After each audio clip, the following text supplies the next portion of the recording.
जून 2022 से अस्तित्व में आने के बाद अग्निवीर योजना कई बार विवादों में घिरी दिखी है।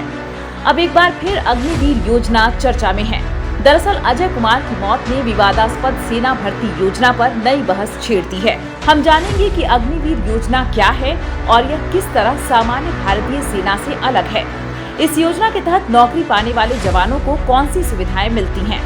अग्निवीर योजना को जून 2022 में शुरू किया गया था और इसे शुरू करने के पीछे का उद्देश्य शॉर्ट टर्म सर्विस मॉडल यानी अल्पकालिक सेवा मॉडल के जरिए भारतीय सशस्त्र बलों में भर्ती प्रक्रिया को मॉडर्न और सुव्यवस्थित बनाना था। शुरुआत से ही इसे काफी आलोचना और विवादों का सामना करना पड़ा है। संसद में कांग्रेस नेता राहुल गांधी और देश के रक्षा मंत्री राजनाथ सिंह के बीच अग्निवीर की मौत पर मिलने वाले मुआवजे पर तीखी बहस हुई।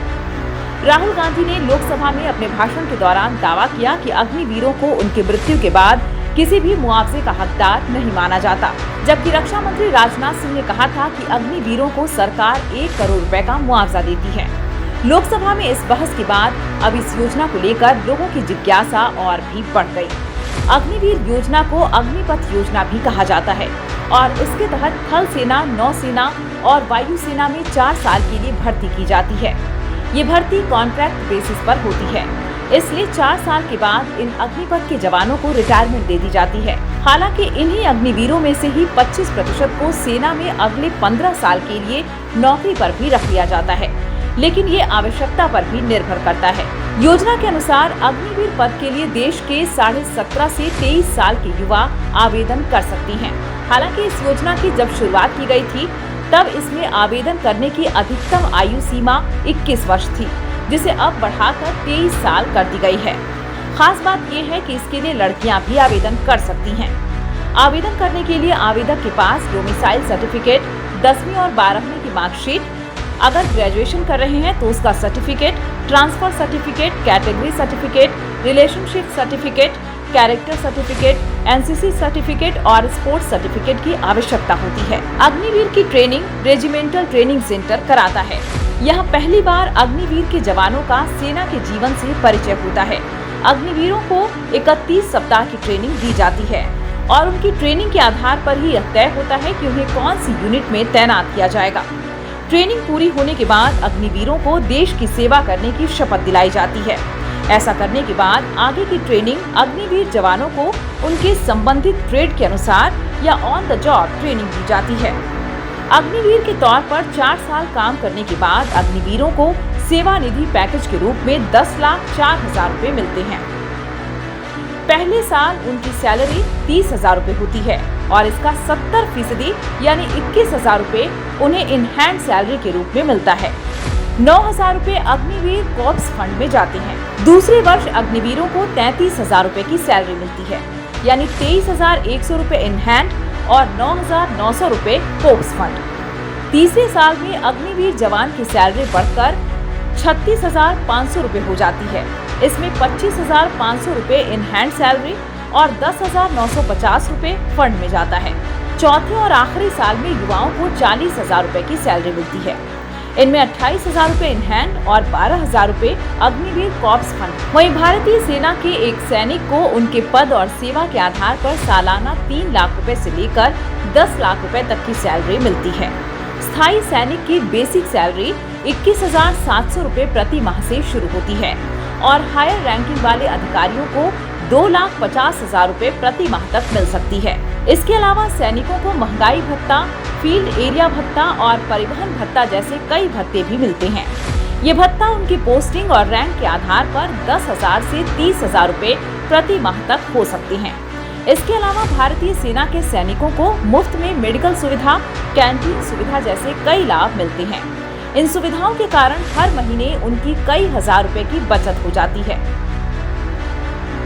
अग्निवीर पीएफ, ग्रेच्युटी और पेंशन की सुविधा नहीं मिलती है। वहीं सेवा निधि पैकेज पर कोई टैक्स नहीं लगाया जाता है।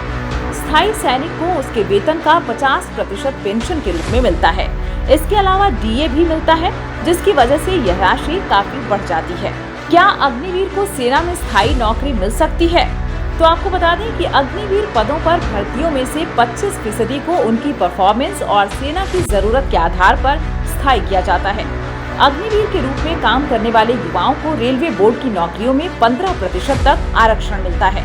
राजपत्रित पदों के लिए लेवल 1 में 10% और लेवल 2 एवं उससे ऊपर के पदों में 5% आरक्षण मिलता है। आरपीएफ या आरपीएसएफ में कांस्टेबल के पद के लिए 10% आरक्षण मिलता है।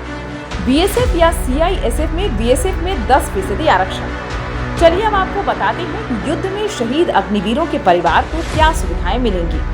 सरकार की तरफ से 48 लाख रुपए, सार्वजनिक कोष से 44 लाख रुपए की एक मुश्त अनुग्रह राशि मिलती है। कॉन्ट्रैक्ट के आखिरी साल तक वेतन, व्यक्ति की सेवा निधि में जमा शेष राशि और अग्निवीर निगम निधि से ब्याज सहित सरकारी अंशदान।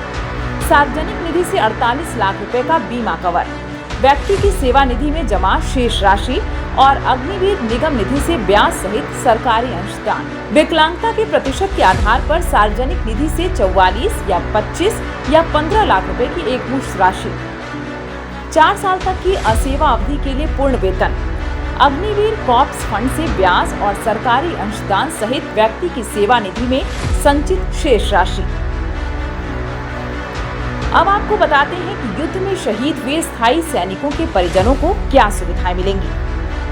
उदारीकृत पारिवारिक पेंशन यानी अंतिम वेतन या मृत्यु से जुड़ा बीमा 60,000 रुपए। भूतपूर्व सैनिक अंशदायी स्वास्थ्य योजना के तहत आश्रितों को चिकित्सा सुविधाएं। बेटियों की शादी, विधवा पुनर्विवाह और अनाथ बेटे की शादी के लिए 1 लाख रुपए का विवाह अनुदान दिया जाता है। विधवाओं के लिए 20,000 रुपए का व्यवसायिक प्रशिक्षण अनुदान। शैक्षणिक रियायत, 2 साल और 3.5 साल तक सरकारी आवास। नौकरियों में आरक्षण, केंद्रीय सार्वजनिक क्षेत्र के उद्यमों और राष्ट्रीयकृत बैंकों में 4.5% आरक्षण। रीसेटलमेंट महानिदेशालय की रीसेटलमेंट स्कीम का लाभ मिलता है, जैसे कि पेट्रोल पंपों का आवंटन। रेलवे यात्रा में 75% तक छूट मिलती है। उच्च शिक्षण संस्थानों में प्राथमिकता और आरक्षण। 8% रक्षा कोटा के तहत तेल उत्पाद एजेंसियों का आवंटन। रक्षा मंत्रालय से शिक्षा पर छूट मिलती है, जैसे कि ट्यूशन फीस, ट्रांसपोर्ट चार्ज और हॉस्टल फीस। प्रोविडेंट फंड, सेवानिवृत्ति ग्रेच्युटी, सेना समूह बीमा 40 लाख रुपए। अगर मृत सैनिक की छुट्टियां बची हैं तो उसके पैसे भी मिलते हैं। रक्षा आवास योजनाओं में सेना कल्याण आवास संगठन और वायुसेना नौसेना आवास बोर्ड में 3% तक आरक्षण। बता दें कि ये सभी सुविधाएं स्थायी सैनिकों को मिलती हैं। अग्निवीर के तौर पर नौकरी के दौरान ये सभी सुविधाएं नहीं दी जाती हैं।